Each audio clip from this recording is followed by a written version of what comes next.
I like this play. It feels pretty smart. Alright. And it has summoning sickness, but we can proliferate and use it to crew the Bankbuster. And this is finally the draw.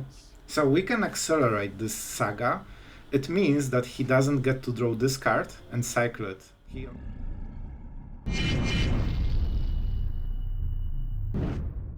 Hello everyone, it's Sloth here, and today deck that you heavily requested, Planeswalkers in ORZHOV Colors. And this one is no joke, man. We ranked like 300 places with this one in Mythic. I think we're at 270 in the world right now with this one, so pretty darn good. One notable thing that you will see during this video, the first, I believe, 2 matches will be in this version. The other ones will be without Invoke with Despair, because we played the Invasion of Tolvada in this spot, and you will clearly see why we have Invoke Despair. Unfortunately, it's really good card, it turns out. So you will see this in action on top of Vraska, Kaya, Emperor, and Liliana is a huge one. Also, one interesting thing if you like deck building, right? If you play Liliana, she gets full value when she's on the empty board and there's only one creature, because then you remove the best one and you still get, you know, a Planeswalker. So for this reason you probably want more cut downs and go for the frauds and, you know, removal. So you keep the board clear, and especially on the draw it's much harder to do. So other than this, we have pretty standard build, but we have also Sunfall. Sunfall is actually huge difference, man. This one token means that Bankbuster can crew instantly. It can get counters from the Emperor. It can get -2 from the Elspeth. Like, you get so much more board presence with just Sunfall. You can clear the board and instantly attack on the same turn. And you will see in one of the games how much difference it makes. We only played 2 Bankbusters. Honestly, we could go higher, but the idea is that we get some value here for the early game, and our huge value is on the Planeswalkers and Invoke Despairs. They should refill us. This is the deck. I really hope you will enjoy this one. It has everything you like about ORZHOV Planeswalkers, so this should be enjoyable. And we had some good gameplays because we don't make misplays on this channel. Easy. I know. So let's go into the games. Don't forget to subscribe, guys. Really thank you for support. I hope you are enjoying the channel and the videos. So thank you for being here. You're absolutely amazing. And let's enjoy some magic. Alright, going first with Bankbuster, Liliana, and go for... Yeah, that should be good to keep the board clear. Let's start with this one. We don't have 1-drops, and I don't want to pay, you know, the Painland fee for the go for the fraud. And the next turn is Harvester, which means that we can tap. If he kills the Bankbuster, we are in some trouble, but I'll take this risk. That's always, like, I'm never 100% sure if that's optimal, but I feel it's good. Especially if you expect, you know, some creature. Okay, that would be a very big misplay, and we don't do those on the channel. Not a single misplay ever. So let's get rid of the creature. So on the draw we would have to go for the fraud, because he would have the initiative. But with this one we can actually go much more efficiently. First, before he gets any information about your play, and we discard the white mana because we need this for invokes. We just killed Shorted. I think it means they have 2 of them. So the next turn will be Shorted. Alright, I think I have the perfect play. We kinda know what happens. He will attack first, so let's just kill the goblin while we can. And I hope for that man. Like, he's not playing Shorted into this, right? Because he knows whatever he plays dies to Liliana. He first needs to answer her. Yeah, you can see that he's checking. And he dealt with Liliana first. Good. Card for card. You love to see it, and I already got the Harvester, so I'm, you know, good old 2-for-1 and Bankbuster. How could you not play with Bankbuster, man? Like, this is the card that gives you this game-winning advantage every single time. Let's play the land for the turn. It's a Eiganjo, but still. So cut down on the Kiki-Jiki. He wants to make sure that Shorted doesn't die, and I'm not showing Liliana right now, even though she's great. Because I think then he might not play he's shorted. Maybe I misread the situation, but would you really discard shorted if you didn't have a second one? See? Told you. That was the play. And we can answer by drawing cards and showing, oh no, it's shorted. It's so horrible, I don't know how to answer it. But in reality, we tricked Antonio. And we will absolutely destroy his board. I will gladly take the 2 damage. Yeah, I think that's the best play. Sunfall is not worth it at this point. And we can also draw with the Bankbuster, which is even more amazing. And this was exactly what we wanted from him. He fell exactly into our trap. And he's at some disadvantage. We have Bankbuster, we have Liliana. It all depends what the cards are. If that's triple invoke despair, like he absolutely can come back from this. And as you can see, he knows that Liliana is annoying, and we went 4 cards from his... Like, Liliana went 4 for 2, basically. So the fact that we have 1 more card means without Liliana we would be actually behind in cards. And we need some invoke despairs, bro. Alright, those aren't invoke despairs.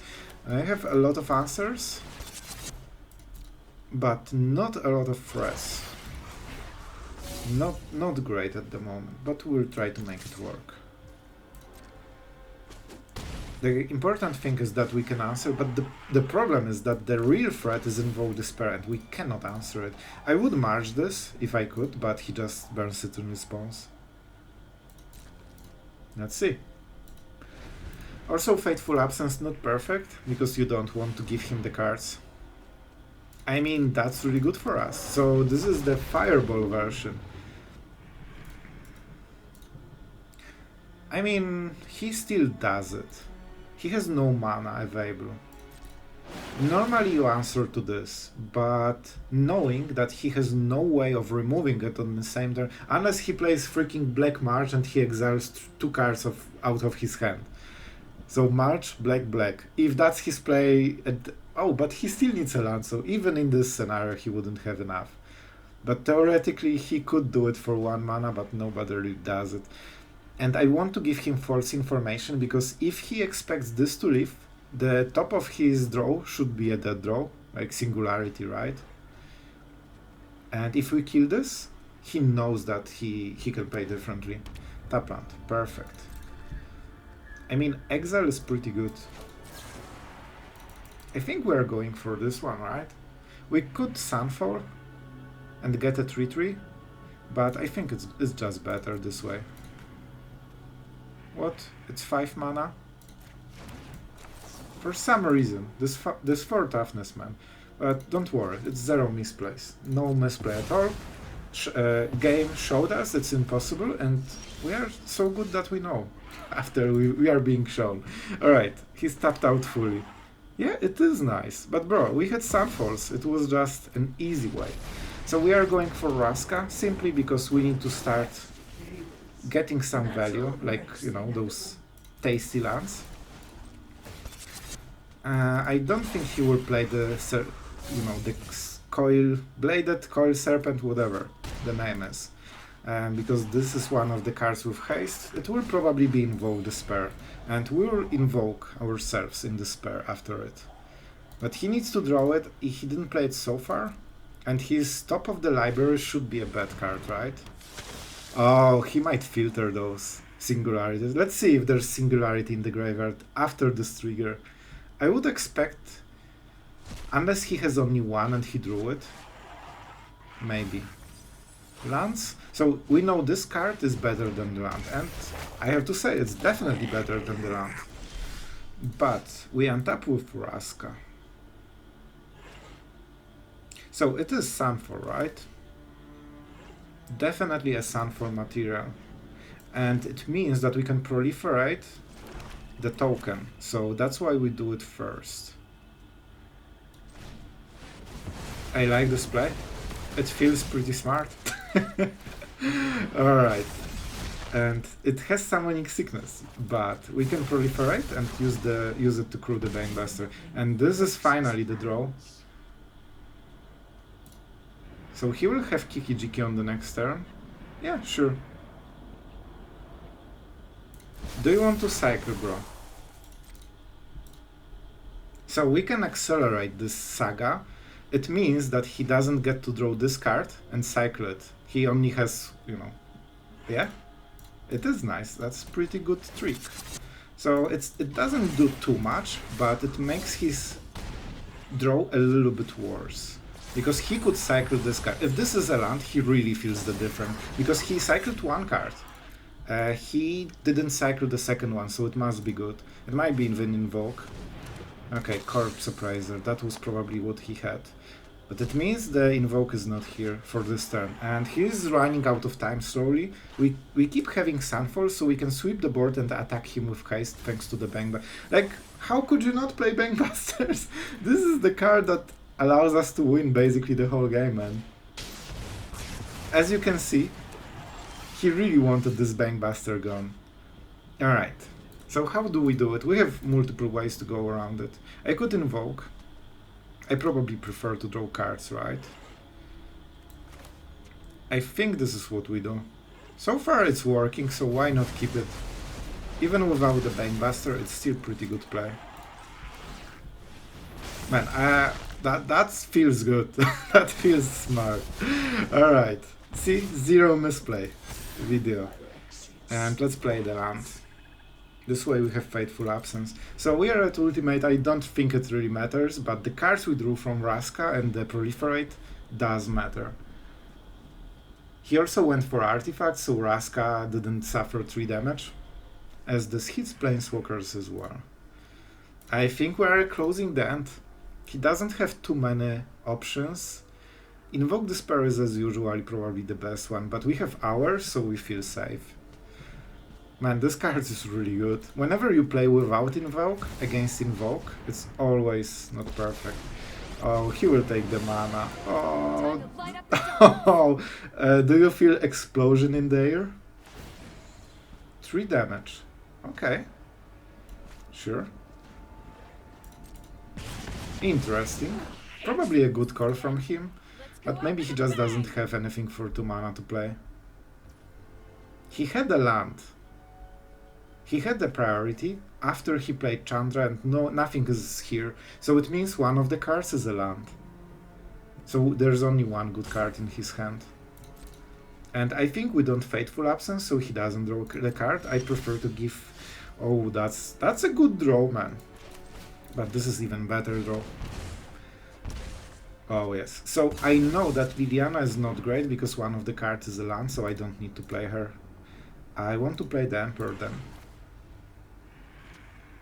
Proliferate is not amazing, so like on the Emperor, so we don't want to play it. Man, I'm at 14, by the way. And I prefer to play at instant speed. We have a lot of mana overall. Sure. I think we should absolutely win this game. We just need to play it correctly. I mean, Kaya is lethal directly, right? So if they use a counter spell on the Emperor, they die to Kaya. Sure. Man, they will be so surprised, like they're building the wall and we are not even fighting on the wall. We are just directly burning them. But of course a good play from our friend's side. It's just nothing he can do at this point. He had a moment when he could hit Invokes and get back to the game, but you know, 1 mana. Let's make it easier. Let's make it easier. Do you have something? Why think when you can just play Kaya and win the game, right? Nice.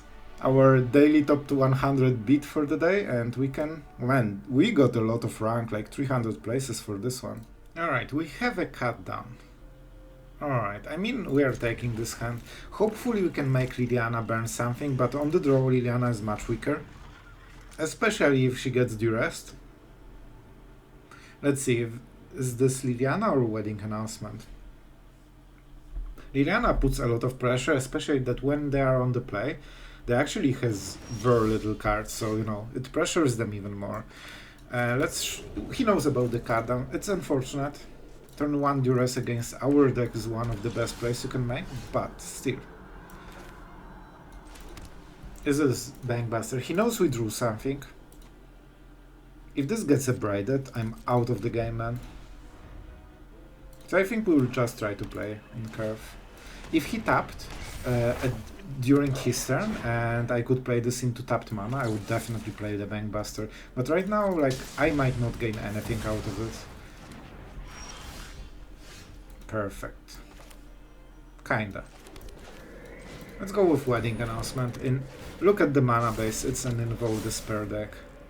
And honestly, they might be playing Duress just to win Invoke Despair Wars, because if you have 4 Invokes, your opponent have 4 Invokes, but you have like some Duresses, you generally should win against them. Alright, I would guess this means he has Chandra in the hand. I don't think he would discard it. And they want to play her on the next turn, and because they're on the play, they will be able to. And that means we need to invoke on the next turn, or we are out. Man, being on the draw is so hard. All of this would look absolutely different if we weren't on the draw, right? We could invoke Chandra on curve and we would kill the Goblin as well. Let's go like this. And you know, it's not complaining, it's just saying that it's really hard because you need to change your strategy. And there's no good strategy at this moment. Like, we are behind. And our chances of winning are lowering. But we'll see. It's just my read. Maybe they don't have Chandra, but I honestly don't think he would ever discard it. And he knows that the matchup is, you know, kinda good for it. I will. I actually will trade it. They didn't play land, right? So they can play land, and they have 6 mana for Chandra. And then they can do whatever they want. I need to kill the Goblin.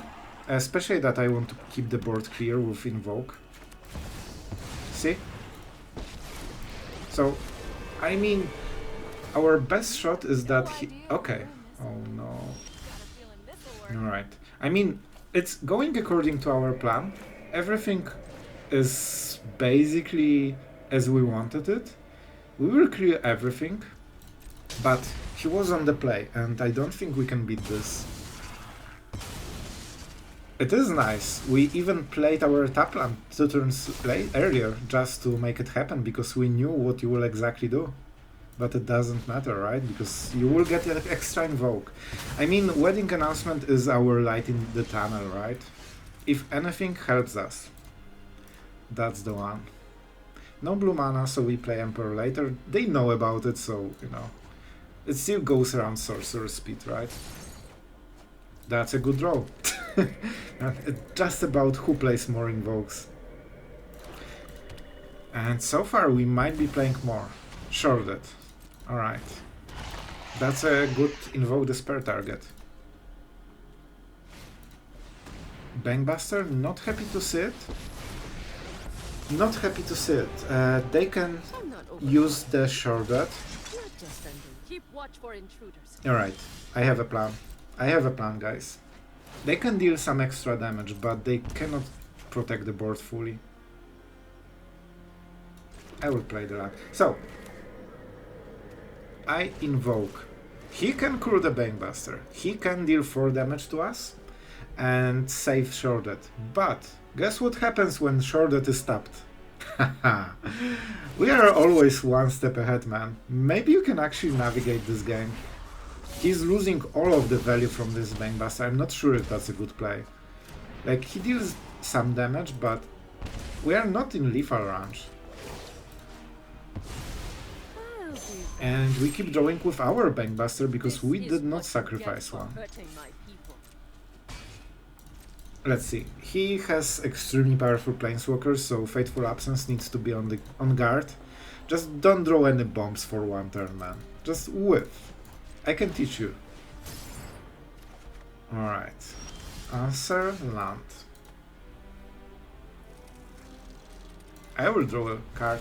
It might be some powerful Planeswalker, or it might be a land. Oh boy, alright, it's fine. It's absolutely fine. At some point I might kill my own stuff with Fateful Absence, but he plays Planeswalkers, and they're no joke. So I would much rather see some permanents that die to March. That would be exactly my dream. I cannot believe we won this, but we read whole game perfectly, man. I'm happy with this one so much. Alright, our opponent goes first. We have quite low value hand, but it's pretty good against aggressive openings, and we know this will be an aggressive opening, because who would ever want to play Magic if you can just play mono red? So, theoretically he could have 2 spells, but the chance for double play with fire is pretty damn low, so we will go with this one. And I know from, you know, my general knowledge. Moment. Hitting my face, alright. That you don't want to play with fire as your main spell on turn 2. We have double cut down and no turn to play, so for this reason we will go swamp and we'll say go.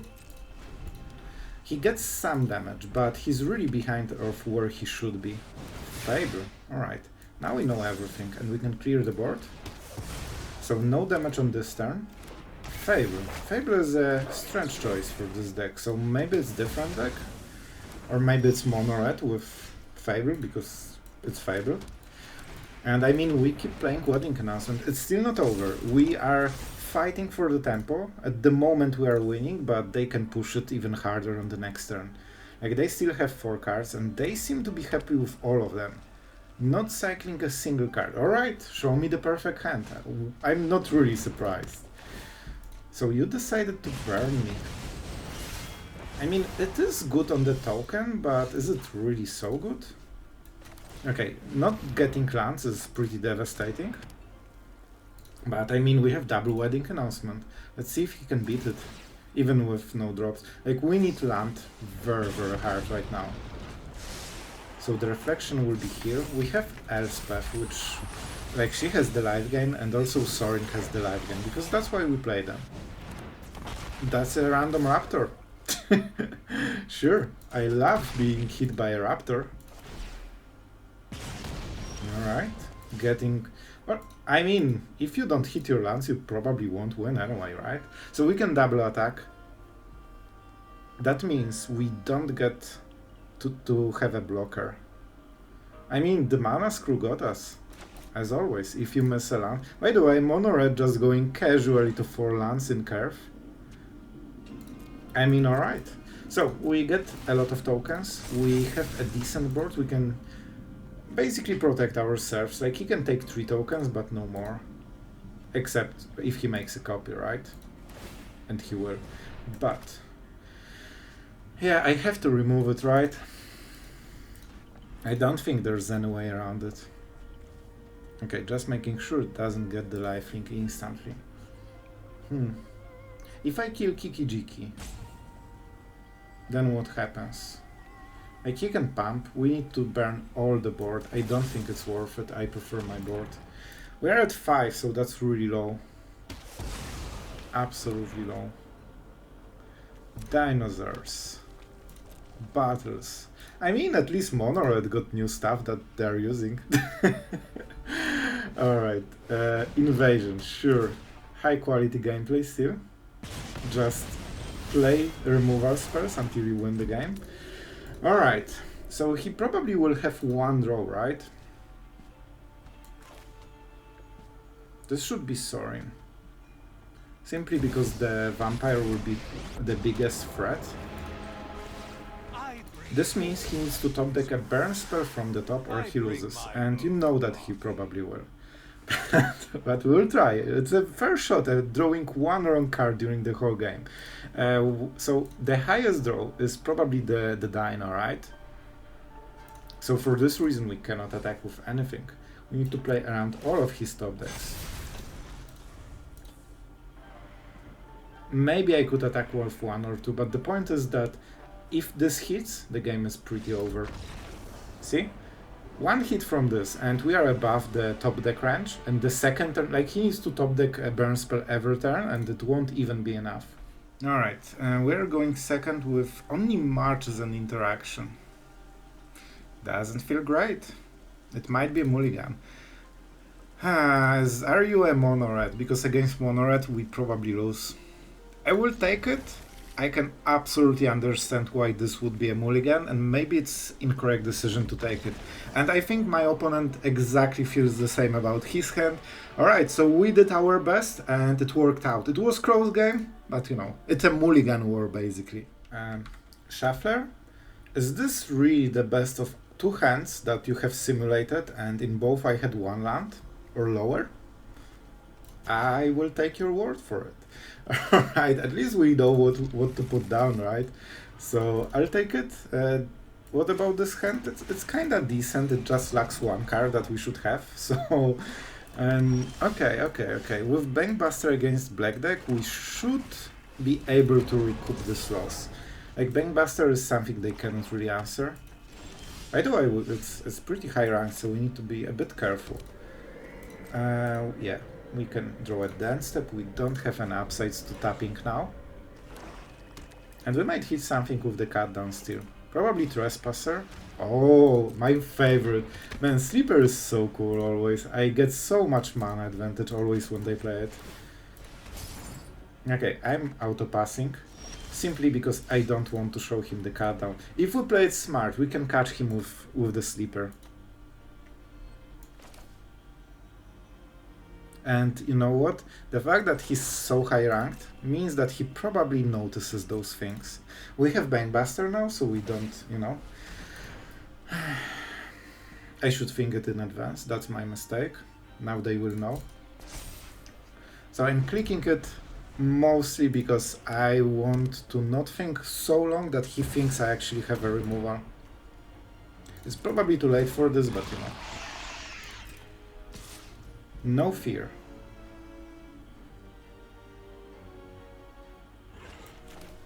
Alright, let's draw a card first. Shows that maybe we didn't have removal from the start and maybe we just top-decked it. And also, why not? We need Emperor for a 3-3 because cut down doesn't cut it. Haha. Alright, so for this reason, I mean, we could play a land. Maybe we cut down with Emperor, we'll see. We can also use the Bankbuster and then you burn the treasure for the Emperor. It might also be interesting play. Let's prepare, because it will hurt. You know what will happen. You know what will happen. And if we play the Emperor first, we could negate quite a lot of Invoke Despair. Yeah, I like it. I think it's worth the treasure. We will have double white. So first, yeah, I like this play. I think it's really good. He wants to play Invoke Despair. Look at this man. This is black, 3 black and 1 colorless. This is so perfect. Like, and you know that they always have it anyway, right? So you know, there's chance it's not Invoke Despair, but I think it should be.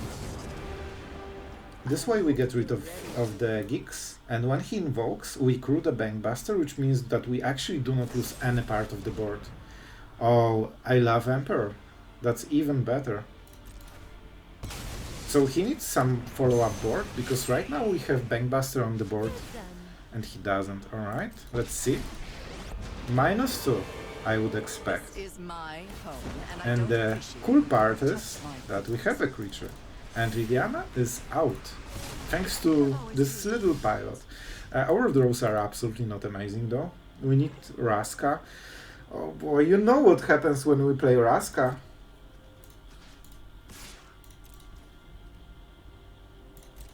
Oh, that's so bad. If I play this and he invokes, now we need to estimate if he didn't play Invoke, or he just didn't have it.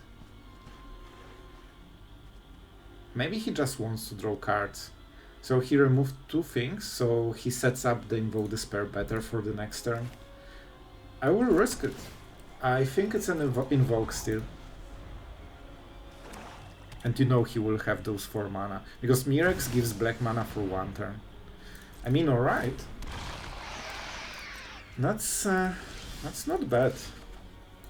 And you know what's bad? Oh boy. I would love to have a Fable to cycle all of this.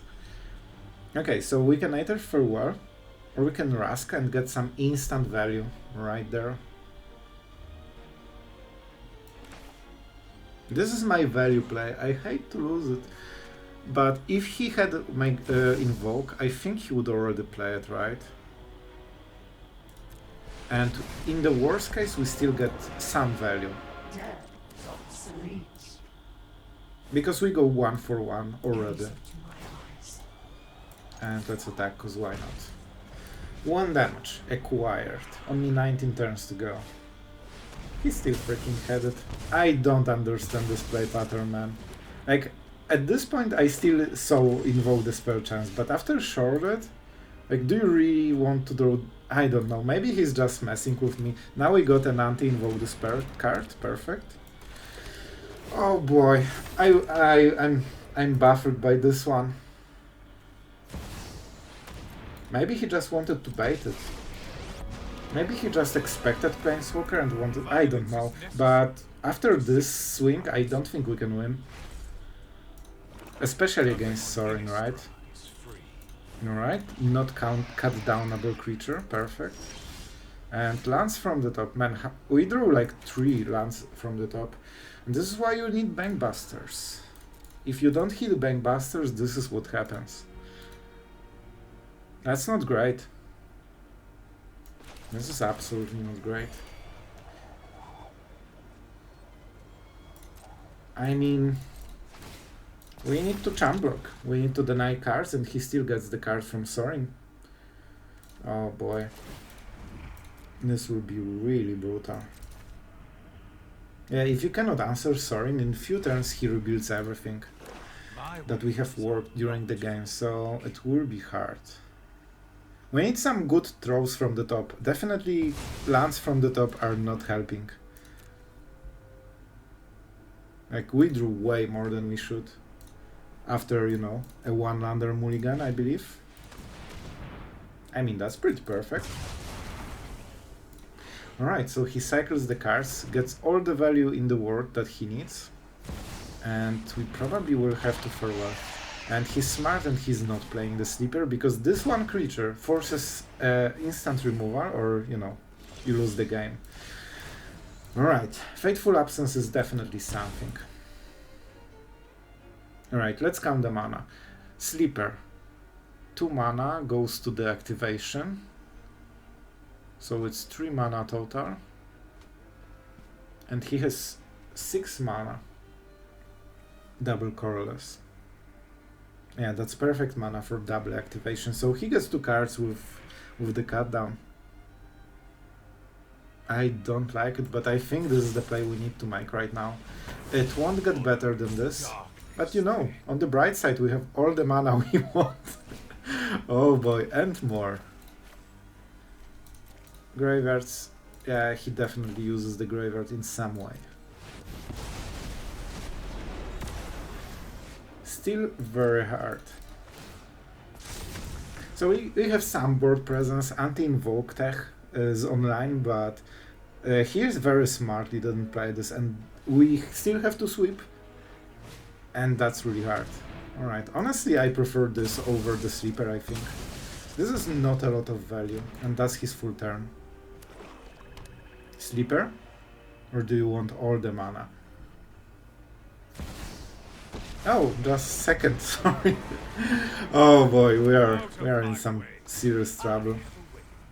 You know what? Let's give him the decision first. Maybe he will change it. Cool. We need to remove it now.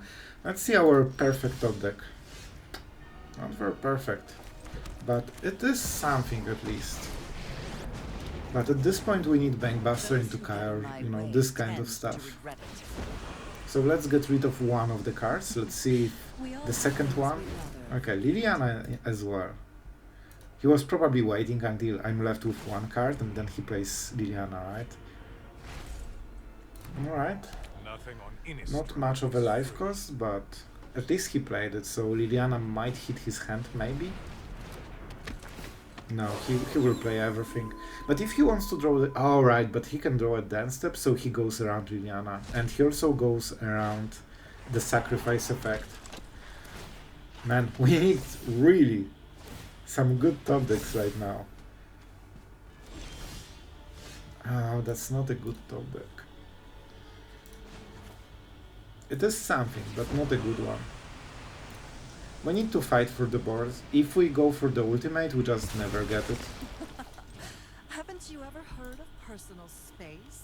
So this is some value, but it's really slow, and we need instant, huge plays. Like if we played Kaya on this turn, we took the sleeper, and that would be way better.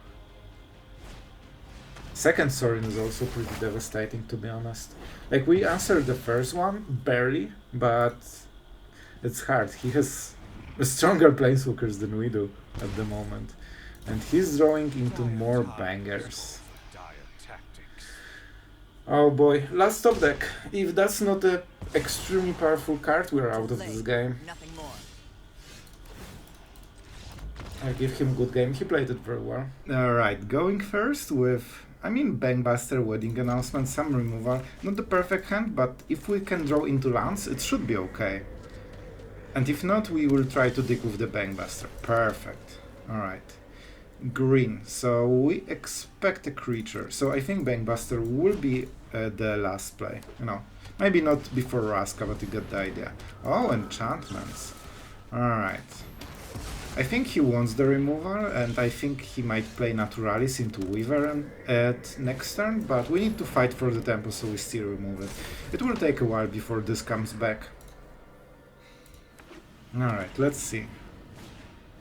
Restoration. Oh, that's actually really fine. It's very slow card, and that's what we need. Even though it takes it back into the battlefield, it's tapped, and like it's slow. And the fact that it's tapped means we can Emperor at the end step, 100% guaranteed. It's a good value, right? So let's attack. And let's start building our board. Yeah, I think Emperor should be okay. And we have Vraska for the follow-up, and then we can start defending and proliferate, and that might close the game, depending on what he has in the hand. Oh, he wants to ramp. Okay, that's interesting. Hello? Haunting? Are you there? Like, the mana is correct, right? I think it's double white. Yep. Alright, now we know everything, so we will try to kill him. The change of plans. He's going super hard on the value, so we just try to kill him. Alright, so on the next turn he will have insane board.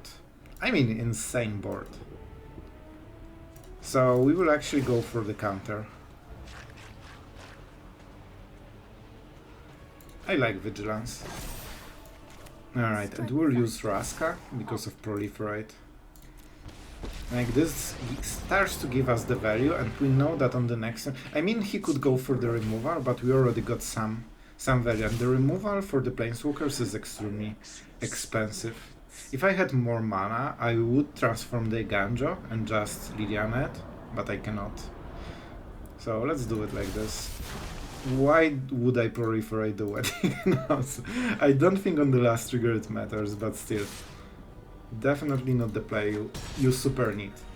0 misplays. Alright, let's draw a card. That will be a land indeed. It's a 5/5. Alright, let's go crazy. So, 4 mana.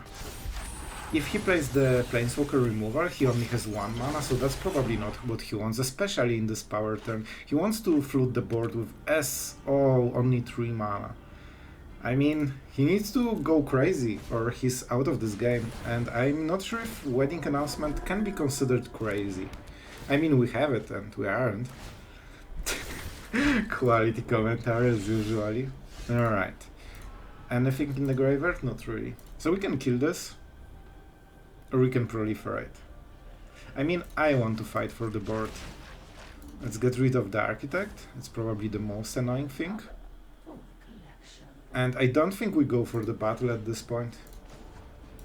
Nothing tapped. Let's go with Liliana first. Just because I want to reduce the board and increase the damage. Yeah, like, he needs next turn to get back into the game, right? He will block the Samurai.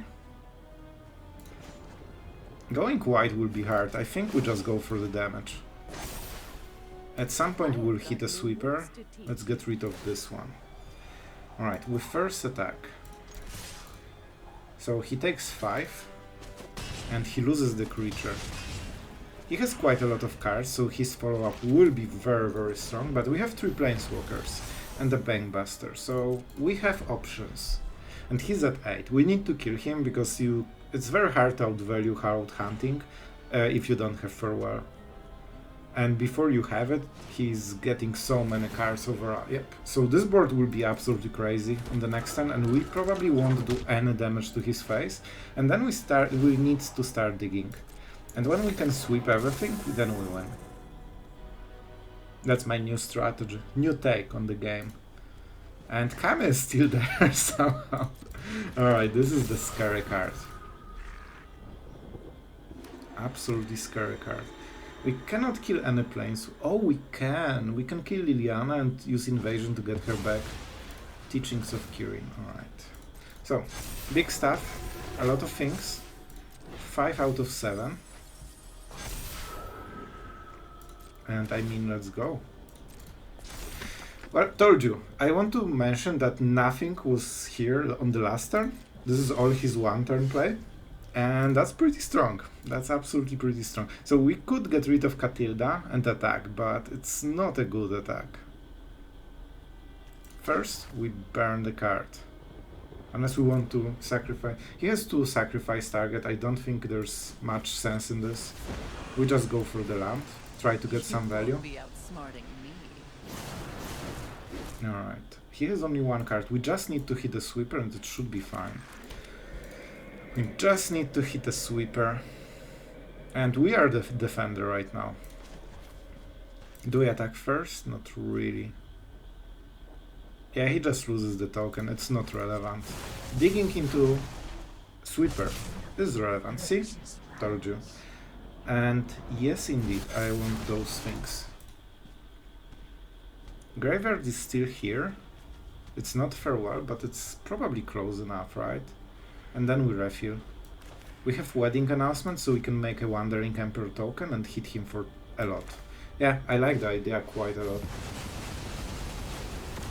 I mean, seems about right, and we have 11-11.